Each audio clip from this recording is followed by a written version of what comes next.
Hi friends, so welcome you all to today's session 1 on HR Analytics.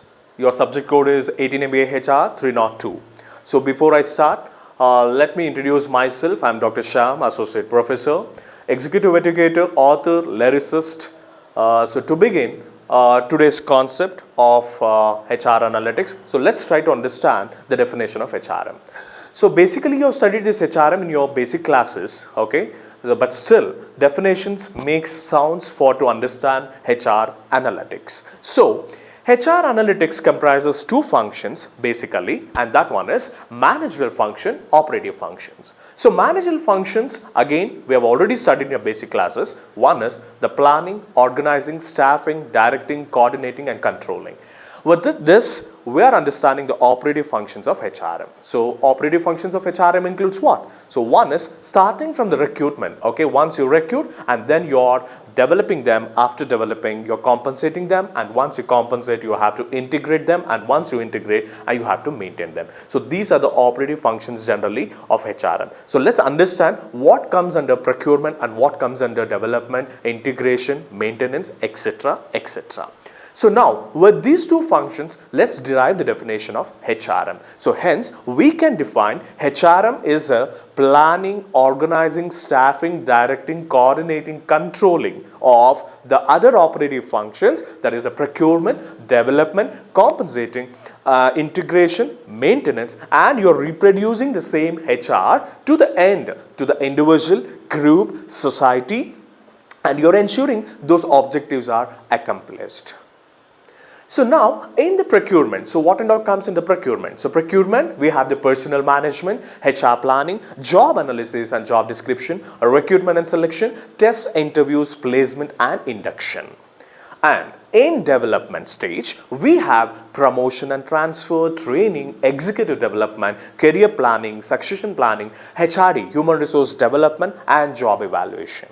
So once the development stage is over, and we have to think about the compensation. So compensation includes various stages we have. One is the compensation management 1 and compensation management 2 and compensation management 3. There we have wage and salary administration, incentive plans and fringe benefits, executive remuneration, etc. So after compensating, and then we are looking into the integration process. So in integration, we have the performance appraisal, motivation and trend techniques, morale, communication and leadership.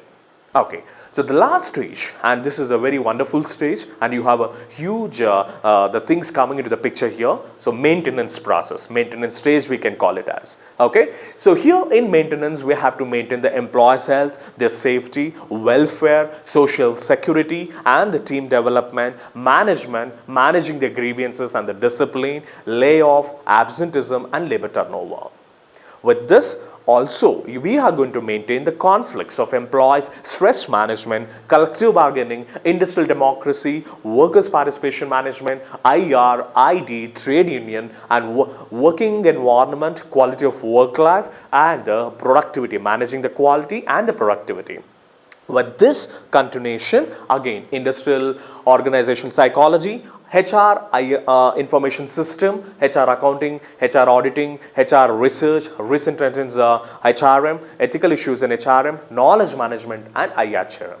So finally, to make it better understanding of the definition, so once all these things, now you know what and all comes under procurement, what comes in development, what comes in integration, what comes in maintenance. So you're reproducing the same HR functions to the end that individual, group, organization, societal objectives are accomplished. Okay, so now, so making you understand the definition of HRM. So now let's try to understand the definition of HR analytics. So now analytics. So what do you mean by analytics? So it's a question there. So analytics is based on data. Analytics is based on data. Okay. So now let's understand what do you mean by data then. Okay, so datas are, they're nothing but the facts, okay? They're nothing but the facts, informations, or they can be the figures, they can be the symbols, they can be any kind of reasoning, calculations, or the information and quantities. And these datas are always represented in the form of quantities or the characters. Example, what I can say is weights, prices, costs, employee, names, address, turnover, absenteeism, these and all we are going to get it in the numbers. We are going to collect in the form of information, so the facts or the symbols or whatever it is. So hence we can call this as a data. So now let's try to understand what is making us to study the HR analytics. So HR analytics came into the picture, okay, in the present. Why it is more demand in the present context is because of Industry 4.0. Okay, Industry 4.0 has made us to go progress with the analytics. So you're clubbing the analytics with your other functions, managerial functions. So HR we are clubbing there.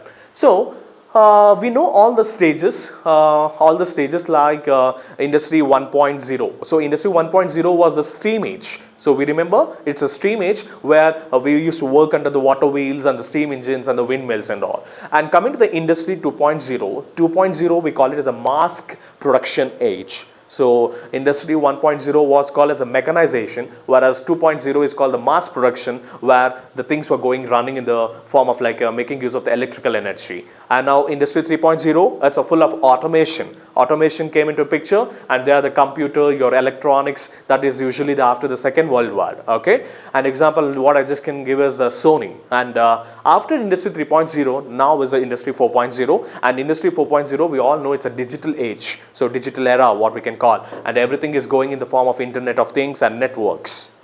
So this, the present context, that is the Industry 4.0 is demanding for analytics in our functional areas. So now what is data analytics in HR? So data analytics in HR is what? So the question is, example, what we can say is, for example, we know that HR analytics is also called as a people data, workforce analytics. So you can call in various names you can call. What you're doing is, you're making use of the people data here and to solve the business problem. So one thing is HRA. What is HRA? That is HR analytics is known as people analytics, workforce analytics, where you're making use of the people data to solve the day-to-day business problems. So people data. So people data is it can be your like payroll, absenteeism, and etc., which comes in the picture of all the HR functions. What I said now, those are all the people data we can call it as, and we are making use of those data to solve the business informations, the business problems. Okay, because you want to improve the operations, you want to improve the performance, so and you want to minimize the costs and maximize the output and all. So there we come into the picture of HR analytics there. And next coming, who should do HR analytics? So who should do HR analytics? HR analytics, again I've told we are putting this into all the operative functions of your HR, and starting from your recruitment, training development, your initiatives and employee development, career performance, etc. So you have to ensure why we are doing all these things is only finally you want to measure each and every functions of HRM, and you have to see that whether there is an improvement, in these areas. Okay, these areas is starting from the procurement till the maintenance.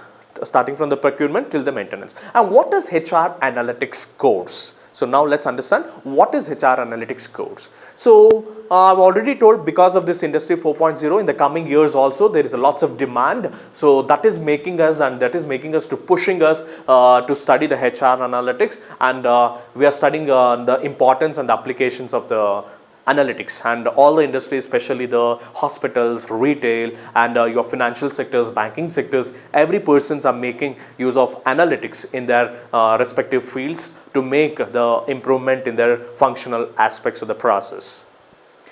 So now let's again understand what is HR analytics. So I've already told HR analytics is also called as a people analytics, workforce analytics, or the talent analytics, or the workforce analytics. So generally to call me as a people analytics, because when you say people analytics, it's a mix of all the kinds of the functional things comes into picture, operative functions comes into picture, and again all categories of workforce comes into picture. It can be your in-house persons or outside organizations also.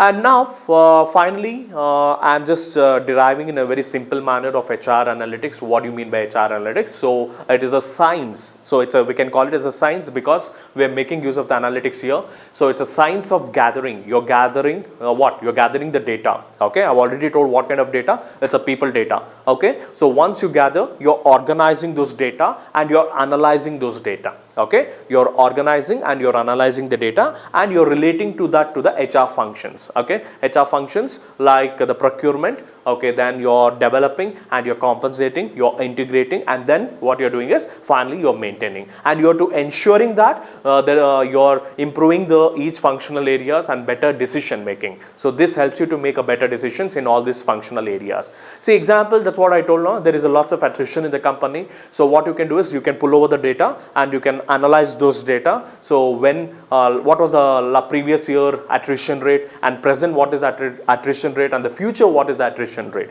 So like this, making use of the quantitative numbers, okay, of attrition, you can predict the future so that you can minimize the cost and you can better utilize your resources too. And now this people data plus technology and your little bit of your data science. Okay, I'm repeating again, people data. So one side you have the people data, other side you have the technology, and other side you are making use of the science. Okay, little bit of your data science, and what insights you're getting is you're coming with some interventions, you're coming with some methods. Okay, and why these methods? You want to understand the people behavior, you want to study the people behavior, and finally you want to come with a better business outcome. So that is improving the performance, and the better outcome is you're maximizing the production, okay, profit. And now there are lots of questions arising. HR enables you to answer some of the critical questions. Okay, it makes you to answer few questions like what? That's what I told now. For example, how high is your annual employee turnover? If generally someone is asking how high is your annual turnover, so it's quite difficult if you want to give it in a very soft number. Okay, it's a traditional method, but when you are going with the harder numbers, quantities, when you are having some facts and informations, it's very easy to give you the exactly how much it is and how much of your employees turnover consists of regretted loss. So like this you can put some of the questions and exactly you can give the accurate answers for all these problems. So next we can say that from this analytics what we are going to come to know is which employees are my high potential. Okay, if I just want to assess my employees performance through this data science, what I can do is better employee performance I can just identify. And again, what is the relationship between the quantity, that is a quantitative relationship between the people abilities and the organizational outcome. So what is my caliber of my people, that is employees caliber as well as organizational outcome. So my employees are giving what kind of outcomes, what kind of performance they are giving, so that also I can just assess. And this way analytics helps companies. So what it is doing is it is helping the most of the companies to track their employees absenteeism, their turnover, their burnout, and their performance, and so much and so on.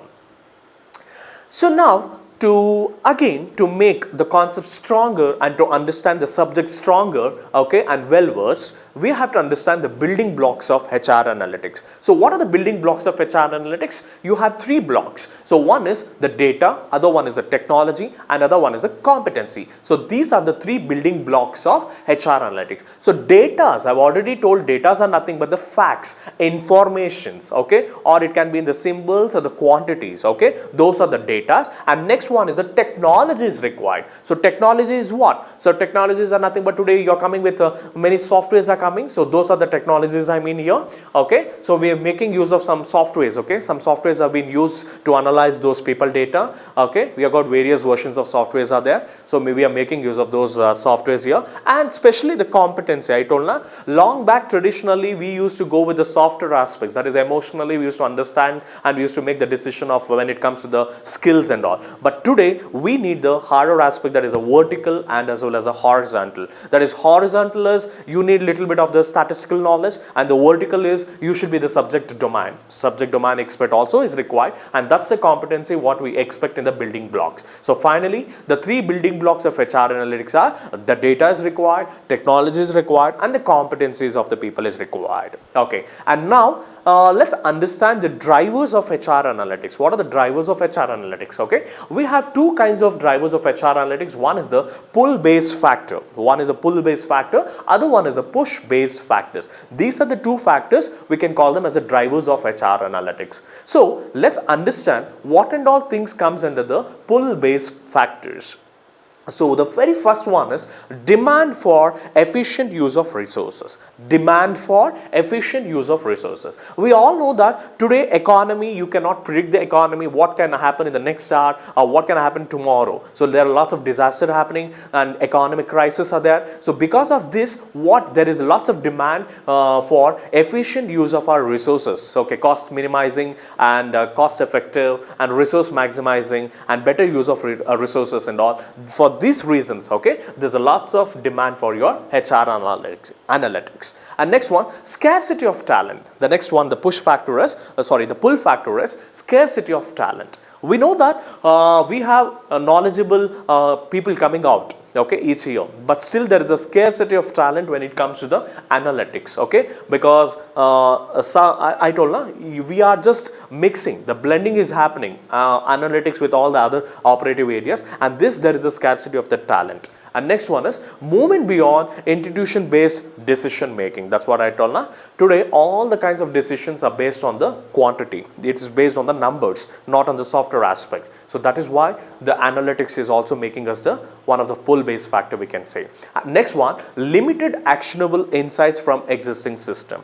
We know that yes, internally also we have certain limitations are there. Competent people, we don't have to make use of this analytics in their functional areas, but still that's what to improve the present existing system, we are making use of the analytics. So that is also one of the pull based factor, we can say. And coming to the second one, that is the push based factors. So in the push based factors, one is the advancement in the science and science. That is there are lots of huge advancement is happening in the science and technology. So we have to get updated with the present analytics. That is why most of the companies, like it can be your financial sectors or the retail or the hospital, they've already started. They're mixing this science and analytics in their core problem areas in the functional process and all. They're making use of it. And next one is advancement in the tools and technology. That's what I told now. We have to go with the techno savvy or whatever it is, and there are lots of advanced softwares are coming. So for the better functions and the better performance and the better decisions, most of the companies have been forced, okay, they've been to use this analytics in their functional areas. And next one, availability of digital information. I've already told we are in the present digital era. So most of the things today, what happening is in the network kind of things, okay, networks, what I can say. So digital informations are required. So digital informations, data analytics, data science is required. And next one, successful usage of industry specific analytics. So for the better performance, I told you, better qualitative decision, better performance, better outcome, and to maximize, okay, to maximize their investment, or to not to waste their resources and all, they're using this analytics in their the functional process also. And the last one is your emerging examples of successful analytics. I know still there is analytics when it comes to the areas of things, there is not much success has been seen, but still people are been implementing this analytics in their core functional areas to show that there is a success in their functions. So I think, hope you understand today's concept, what we discussed regarding to the HR analytics session 1. I'll just come back to the flashback of what and all we discussed. So we came to know the definition of HRM first. So HRM definition, to understand HRM definition, we went with the two functions of HRM. One is the managerial function, other one is the operative function. So with these two functions, we derived the HRM definition. And to why we derived HRM definition? To make understand of HR analytics. Because in all our operative functions, we are pulling the data, we are taking the data. And next we understood what is analytics. So analytics is based on data, I said, okay, interpretations, okay. And what is data? Data, nothing but the information, facts, okay, like this we said. And making use of this data and analytics, we derived the definition of HR analytics. And this industry 4.0 is also demanding for this to go with HR analytics. And finally we said that HR analytics is a science, it's a systematic, we can call it as a systematic way, science of gathering informations. Once you gather the informations, you're analyzing, and after you're analyzing, you're interpreting for the better performance of the company. And we have also I also said that HR analytics is also called people analytics or the workforce analytics. And then we understood the three building blocks of analytics, and next we understood the drivers of analytics in this today's session 1. So hope see you soon in the next session. Thank you very much.